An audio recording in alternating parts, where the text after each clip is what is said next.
La levée de fonds record dans la French Tech, on la doit à Content Square et j'ai avec moi Pierre Casanova qui est directeur commercial chez Content Square.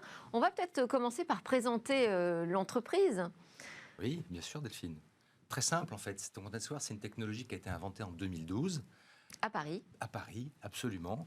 Une technologie qui permet, à partir du comportement des internautes, que ce soit le mouvement de la souris sur un PC normal ou que ce soit le mouvement du doigt sur un mobile, de comprendre de manière complètement anonyme ce que les gens aiment, ce que les gens n'aiment pas, ce qui les bloque, ce qui les incite à mieux naviguer. Et à la fin, ça permet tout simplement d'augmenter la conversion quand on est un site e-commerce ou tout simplement d'améliorer l'expérience digitale en ligne, quelle que soit la marque. Donc c'est une analyse comportementale des internautes qui est aujourd'hui à la tête de la plus grosse levée de fonds en France, Oui. réalisée en France. C'est 500 millions de dollars, ça fait 408 millions d'euros à peu près. C'est ça.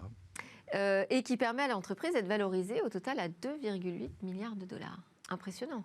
Oui, c'est une belle croissance, surtout quand on pense qu'on est parti petit français en 2012. Moi, quand j'ai rejoint la société en 2015, on était une cinquantaine de personnes. Et puis évidemment, on répond à des besoins dans le domaine du digital, ça s'accélère, les sites doivent marcher de mieux en mieux, il y a de plus en plus d'applications. Donc les sociétés d'aujourd'hui ont besoin de ces technologies-là pour s'améliorer. Mais vous avez le sentiment qu'il y avait un plafond, que c'était difficile à dépasser justement, ces levées de fonds en France, ces montants de levées de fonds, c'était... Oui, il y a en effet ce qui se passe, c'est qu'à partir du moment où vous atteignez certains montants, vous êtes obligé évidemment de recourir à un marché mondial désormais pour les capitaux. Ouais. C'est pour ça qu'on reste avec des investisseurs français, il y a BPI, il y a Euraseo, mais maintenant ce tour-là a été piloté par SoftBank. Vous savez, ils sont japonais, ce qui nous permet aussi d'ailleurs d'ouvrir la porte sur l'Asie encore plus vite que ce qu'on avait prévu au départ. Donc le défi, c'est d'aller montrer que ces French Tech sont attractives, c'est ça? Oui, attractives parce que c'est essentiel. C'est le mot-clé en fait. Comment est-ce qu'on peut avoir une visibilité positive et en même temps suffisamment élevée pour pouvoir répondre au premier enjeu d'une start-up aujourd'hui, à savoir embaucher. Embaucher bien, embaucher suffisamment vite et trouver les ressources pour arriver à continuer. Alors, Content Square, c'était déjà une licorne, donc c'est peut-être plus facile aussi. Oui, grâce au Next 40 et à ce statut de licorne, on a pu améliorer la visibilité de l'entreprise. Quand on a le nombre de recrutements... Le Next 40 aussi, ça a aidé? Oui, le Next 40 a beaucoup aidé sur cet aspect-là.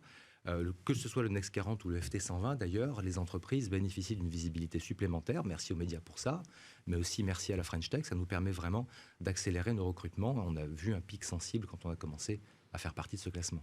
Alors, donc, on le disait, votre technologie, elle repose sur l'analyse comportementale des internautes. Ça veut dire qu'on suit des clics de souris, schématiquement. Exactement, des clics et l'ensemble du parcours. Et l'ensemble du parcours utilisateur dans sa navigation.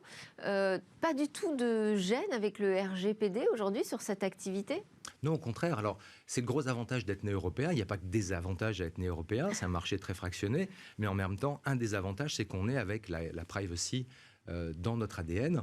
Et dès le début, évidemment, on a pris ça en compte. Ça veut dire quoi? Ça veut dire que l'ensemble de ces informations qu'on capte, de toute façon, le sont de manière complètement anonyme, complètement confidentielle. En 2012, le règlement européen n'existait pas sur la protection des données. Alors, on avait la CNIL quand même en France. On avait la CNIL, on avait l'ICO déjà en Angleterre. Et sur tous ces pays-là, il y avait déjà, je dirais, une préoccupation sur la vie privée des gens qui fait qu'on a développé Content Square depuis le début sur cette angle-là. Expliquez-nous comment c'est compatible.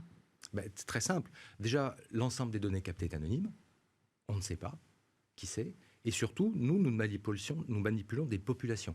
Donc, c'est jamais un internaute particulier qui nous intéresse, mais ça va être l'ensemble des moyennes. À partir de millions de sessions, et c'est là que le comportement statistique a évidemment un intérêt, c'est pas un internaute qui permet de déterminer un comportement, mais c'est des milliers, des millions. On sait ce que les gens aiment, ce que les gens n'aiment pas, et donc ce qu'on va pouvoir améliorer. Donc, c'est-à-dire que vous travaillez plus sur un modèle de cohorte, un peu comme le prochain modèle qui va être imposé par Google? Exactement. Alors, le système de cohorte est une notion statistique, en fait, Et Content Square permet, à partir de millions de comportements, de moyenner et de comprendre réellement ce qui fait que derrière, les gens ont des problèmes sur un site et donc on détecte les erreurs ou au contraire qu'on va pouvoir améliorer le parcours. Alors, je vous ai posé la question sur le RGPD, je vais vous poser la question sur les cookies. Aujourd'hui, on sait que la disparition des cookies tiers impacte une grosse partie de l'industrie qui travaille justement à l'analyse des comportements des internautes. Qu'en est-il pour Content Square? Pas d'impact pour nous parce que déjà on fait partie de ces cookies qui sont appelés first party. Et après, quelque chose de très très simple, le cookie sert la plupart du temps à vous traquer de domaine en domaine, ce que ne fait pas Content Square. Et donc, de toute façon, on a déjà prévu, et c'est le travail des équipes R&D depuis à peu près un an, une version sans cookie qui est d'ores et déjà disponible en bêta chez certains de nos clients. Et alors, puisque vous savez beaucoup de choses finalement sur nos comportements en tant que consommateurs sur Internet, mais aussi sur mobile, qu'en est-il de l'évolution des modes de consommation des Français ? Alors, 2020 a été une année qui a eu plein d'effets négatifs. S'il y a un seul effet positif, c'est probablement cette accélération sur le digital. Oui. Et en effet, le focus qu'on a vu dans les grandes marques, dans les grandes enseignes et dans les gens du e-commerce sur, en effet, le monde du digital. Donc, cette attention particulière, on les a aidés, nous, et ça nous a permis de voir des choses intéressantes. Quand, par exemple, vous êtes dans la grande distribution et que vous créez entre 3 et 5 fois plus de nouveaux comptes que d'habitude, ce sont des parcours que vous n'avez pas complètement testés. Et donc, la capacité à les améliorer. On a vu quelques points de friction, d'ailleurs. Exactement. On a vu des points de friction, puisqu'il y a eu des secteurs d'activité sur lesquels il y avait des équipes digitales qui étaient plutôt sous-dimensionnées, parce que c'était un contexte de chômage partiel. En revanche, d'autres secteurs d'activité sur lesquels ça a accéléré, et on les a aidés pendant cette période-là, justement, à serrer les boulons dans une phase d'accélération du digital. Et alors, où sont ces points de friction qui restent à lever encore sur les sites de e-commerce français ? Il y en a beaucoup. Premièrement, la performance. Aujourd'hui, on s'aperçoit... Performance, c'est-à-dire la rapidité d'affichage. Le temps de chargement. Certains de nos clients lancent des nouveaux sites, par exemple, les testent encore sur Wi-Fi. Il faut les tester, évidemment, en environnement naturel, en 3G, en 4G, en 5G, pour voir, évidemment, comment les choses se comportent. L'accélération du mobile. Évidemment, tout le monde le sait désormais, mais ce n'est pas forcément encore complètement rentré dans les équipes de développement. 67% du trafic, désormais, c'est sur mobile. Ça a augmenté de plus de 10 points en un an. Et donc, c'est quasiment d'habitude 3 ans de croissance qu'on a fait en une seule année. Donc, ces nouveaux comportements-là, ces nouvelles manières de développer... Vous avez des chiffres, justement, des sites de e-commerce et de leur positionnement aujourd'hui sur le mobile ?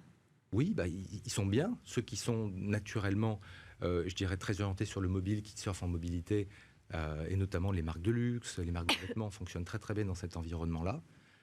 Ce sont des sites qui ont un niveau de performance très élevé, mais il y en a plein sur lesquels on peut encore améliorer les choses. Oui, et tous ceux notamment qui se sont numérisés un peu vite fait, à la va-vite, pendant la période de confinement, c'est-à-dire des points de vente physiques qui se sont retrouvés obligés de gérer des sites pour faire du click and collect et de devenir des acteurs en fait, du e-commerce. Nous, on travaille principalement avec des grandes entreprises, donc ces gens qui sont arrivés nouvellement sur le net, on les a un peu moins vus.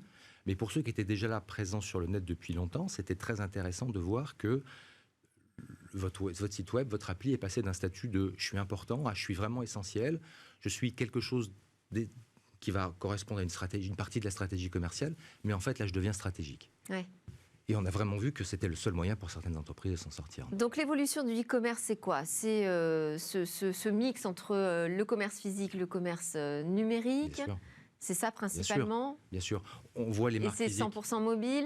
On n'a pas parlé des réseaux sociaux, mais ça fait partie des évolutions qu'on imagine assez naturelles. On va sur les réseaux sociaux pour apprendre de ces marques avec lesquelles on a envie d'interagir. Et après, on va sur leur site.